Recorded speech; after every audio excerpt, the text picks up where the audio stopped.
Hello students, आज हम विद्युत वाहक बल और विभवांतर में डिफरेंस करना सीखेंगे।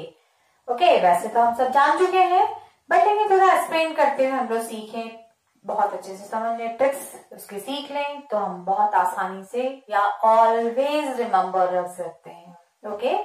तो आइए सबसे पहले विद्युत वाहक बल और विभवांतर की डेफिनेशन को देखते हैं। नंबर 1, डेफिनेशन में जो हमने फॉर्मूला दिया है उसको याद रखें आप लोग। E इज टू W/Q, कार्य बटे समय। लेकिन कौन सा कार्य? पूरे विद्युत परिपथ में। पूर्ण विद्युत परिपथ में। E इज टू W/Q, और यदि Q इज टू 1 हो, यहां 1 रख दीजिए तो क्या हो जाएगा? E is to W। W means कार्य। पूर्ण परिपथ में आवेश को प्रवाहित करने में किया गया कार्य। अब पूर्ण परिपथ से क्या मीनिंग है? पूर्ण परिपथ से मीनिंग ये है कि सेल के बाहर जो युक्ति लगी हुई है, सेल के बाहर जो डिवाइस लगी हुई है, उसमें भी आवेश को चलाने में किया गया कार्य, प्लस सेल के अंदर आवेश को चलाने में किया कुल कार्य सेल का विद्युत वाहक बल E कहलाता है। तो डेफिनेशन हो गई है आपकी कि इकाई आवेश को पूर्ण परिपथ में मीन्स सेल सहित, बाहरी परिपथ और सेल के अंदर यानी सेल सहित आवेश को चलाने में किया गया कार्य सेल का विद्युत वाहक बल कहलाता है ना? सिंपल, बिल्कुल। तो थोड़ा इसको समझ लीजिए, इसको एक्सप्लेन दिमाग में। ये सेल है आपका, यहाँ पर ये इलेक्ट्रोड है, ये बाहरी परिपथ लगा हुआ है। अब यहां से आपको मालूम है आवेश मतलब कौन सा आवेश चलते हैं? इलेक्ट्रॉन चलते हैं। तो सेल के अंदर रासायनिक क्रियाएं होती हैं अपघट्य में, वो इतनी ऊर्जा इलेक्ट्रॉन को दे देता है कि उसको चलने के लिए बाध्य होना पड़ता है। तो इलेक्ट्रॉन यहाँ से चलते हुए बाहरी परिपथ में यहाँ जाता है, उसको दी गई ऊर्जा जो है उसका कुछ भाग यहाँ बाह्य परिपथ को दे देता है, और जब वो वापस आता है फिर ये अंदर जब एनोड से कैथोड की ओर चलता है तो यहाँ सेल के अपनी ही गतिविधि या प्रक्रिया के कारण इसकी कुछ ऊर्जा खर्च हो जाती है, या यहाँ कुछ ऊर्जा उसकी व्यय हो जाती है। और इस प्रकार से पूरे परिपथ में यदि वो आवेश को चलाता है, जब कंप्लीट हो गया, सेल तैयार हो गया, तो पूरे परिपथ में आवेश को चलाने के लिए उसके पास जो ऊर्जा है वो है I। मान लीजिए I धारा प्रवाहित हो रही, तो I into capital R plus I into small r। I into बाहरी परिपथ में R में आवेश प्रवाहित करने में किया गया कार्य, मतलब बाहरी परिपथ में चलाने में किया गया कार्य को हमने एक्सटर्नल लिख दिया है। सपोज मान लीजिए 80 जूल है, और आंतरिक परिपथ में एनोड से कैथोड को में प्रवाहित करने के लिए इंटरनल सर्किट में आवेश को चलाने के लिए किया गया कार्य सपोज 20 जूल है। इस प्रकार जब सेल तैयार हुआ था तो पूर्ण कार्य करने में उसको 80 धन 20 यानी कि 100 जूल, कितना हो गया? 100 जूल ऊर्जा थी उसके पास में। तो यही सेल का यही कार्य जो होता है पूर्ण परिपथ में आवेश को चलाने में किया गया कार्य क्या कहलाता है? सेल का विद्युत वाहक बल कहलाता है। तो आपको समझ में आ गया होगा। तो यहाँ पर पूर्ण परिपथ मतलब सेल सहित। अब इधर आइए, सेल का टर्मिनल विभवांतर। अब यहाँ पे भी आपको सूत्र याद रखना है। E की जगह क्या लिखना है? VW/Q।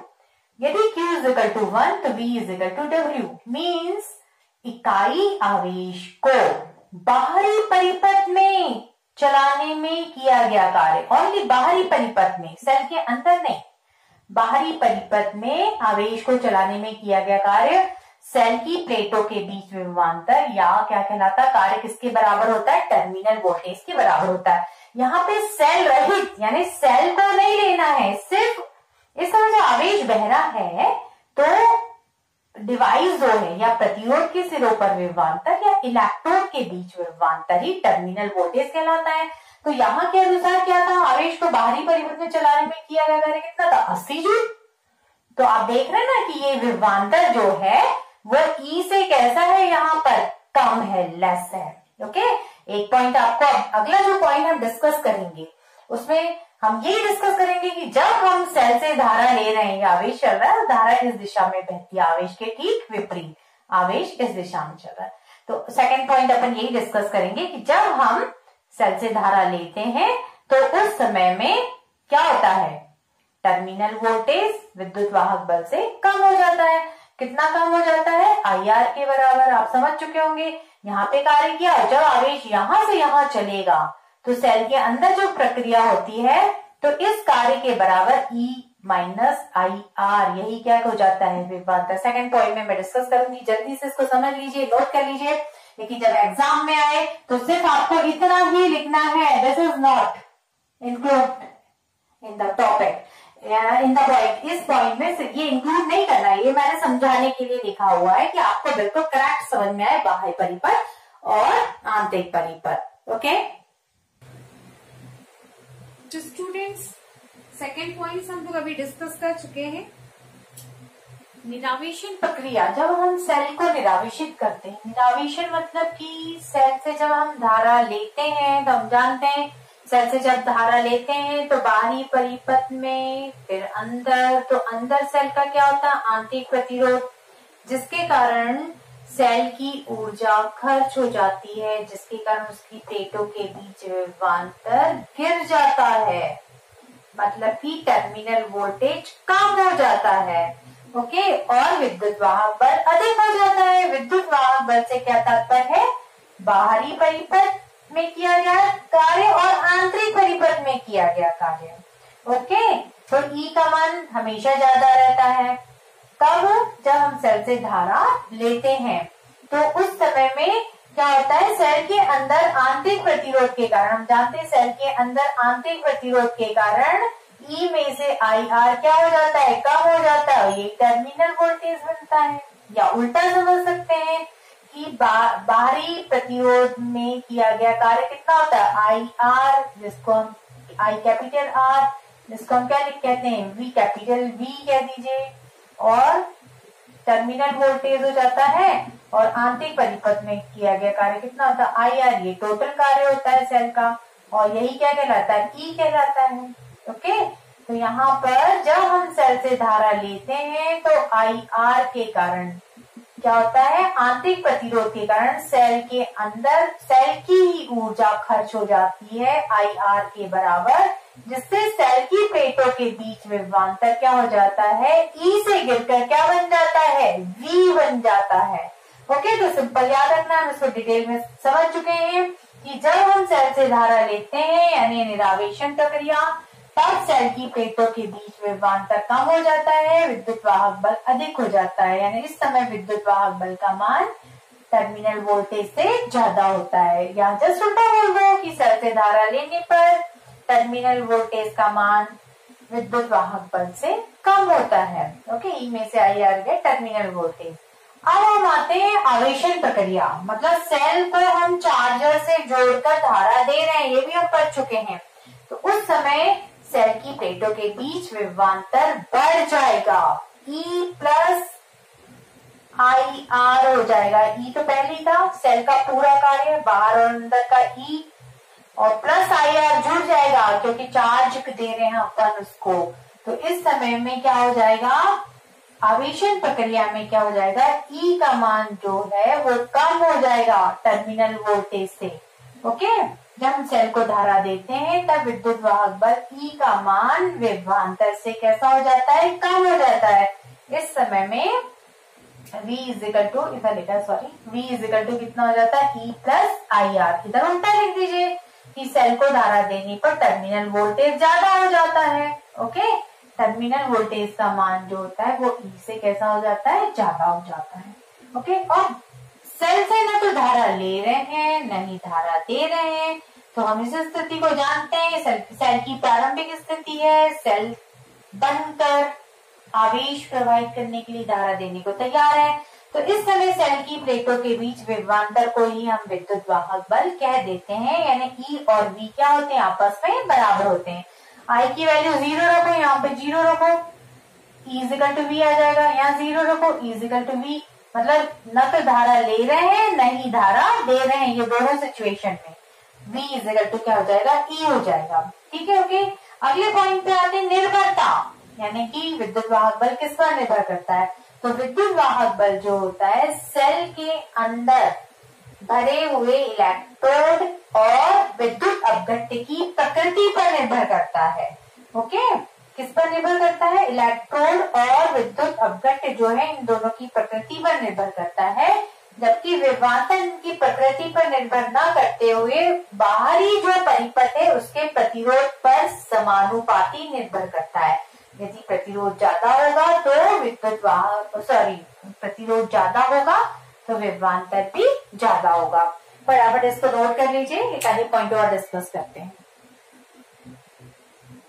तो हम पॉइंट नंबर 6 देखते हैं कि प्रत्येक सेल का विद्युत वाहक बल E जो होता है वह उसका अपना एक लाक्षणिक गुण होता है, एक उसका कैरेक्टर होता है। क्यों? क्योंकि प्रत्येक सेल का अपना विद्युत वाहक बल एक नियत मान होता है, या ऐसा कह सकते हैं कि प्रत्येक सेल का विद्युत वाहक बल भिन्न भिन्न होता है, लेकिन वो एक कांस्टेंट वैल्यू होती है। और जबकि विद्युत वाहक बल जबकि टर्मिनल वोल्टेज या विभवांतर जो होता है वो सेल का लाक्षणिक गुण नहीं होता है, क्योंकि वो बदलते रहता है। यदि सेल को निरावेशित कर रहे हैं, मतलब धारा ले रहे हैं, तो टर्मिनल वोल्टेज घटता है, और यदि सेल को हम धारा लेते हैं तो टर्मिनल वोल्टेज बढ़ता है। मतलब आवेशन और निरावेशन के अनुसार ये बदलते रहता है। ओके, समझ में आ गया होगा कि सेल का विद्युत वाहक बल सेल का एक लाक्षणिक गुण होता है, क्योंकि उसका मान क्या होता है? प्रत्येक सेल के लिए एक नियत मान होता है, और जबकि इसका एक नियत मान नहीं होने के कारण इस सेल का लाक्षणिक गुण नहीं कहलाता है, आवेशन निरावेशन प्रक्रिया अनुसार बदलते रहता है। अब लास्ट पॉइंट पे आते हैं, यह सेल में जो विद्युत वाहक बल होता है सेल में प्रयुक्त प्लेटों के आकार और उनके बीच की दूरी पर निर्भर नहीं करता है। भाई क्यों नहीं करता है? क्योंकि तो कांस्टेंट होता है। ओके, ये प्लेटों के आकार और उनके बीच की दूरी पर निर्भर नहीं करता है, जबकि हम ये पढ़ चुके हैं कि टर्मिनल वोल्टेज V जो है ये सेल में प्रयुक्त प्लेटों के आकार मतलब क्षेत्रफल और उनके बीच की दूरी पर निर्भर करता है। एक बार फिर से रिवाइंड करते हैं अपन, कैसे निर्भर करता है? दूरी पर कैसे निर्भर करता है अपने को मालूम है। यदि सेल में प्लेटों के बीच की दूरी जो है ज्यादा होती है, दूरी ज्यादा है हमको मालूम है, यदि इनके प्लेटों के बीच की दूरी ज्यादा है तो आंतरिक आवेश बहेगा इस प्लेट से इस प्लेट, यानी कि यहाँ पर धनोड से एनोड। तो आपको मालूम है ज्यादा प्रतिरोध का सामना करना पड़ेगा, आंतरिक प्रतिरोध ज्यादा का सामना करना पड़ेगा, तो कार्य IRB ज्यादा करना पड़ेगा। तो E में से ज्यादा वैल्यू गिर जाएगी। टर्मिनल वोल्टेज का मान ये होता है, तो यहाँ पर टर्मिनल वोल्टेज क्या होगा? कम होगा, यानी कि टर्मिनल वोल्टेज सेल की प्लेटों के बीच की दूरी पर निर्भर करता है। दूरी ज्यादा होने से या कम होने से RB कम ज्यादा होगा, और इस प्रकार से इसके कम ज्यादा होने से ये अलग अलग मान हमको प्राप्त होगा। अब प्लेटों के आकार पर यानी क्षेत्रफल पर कैसे निर्भर करता है हमको मालूम है।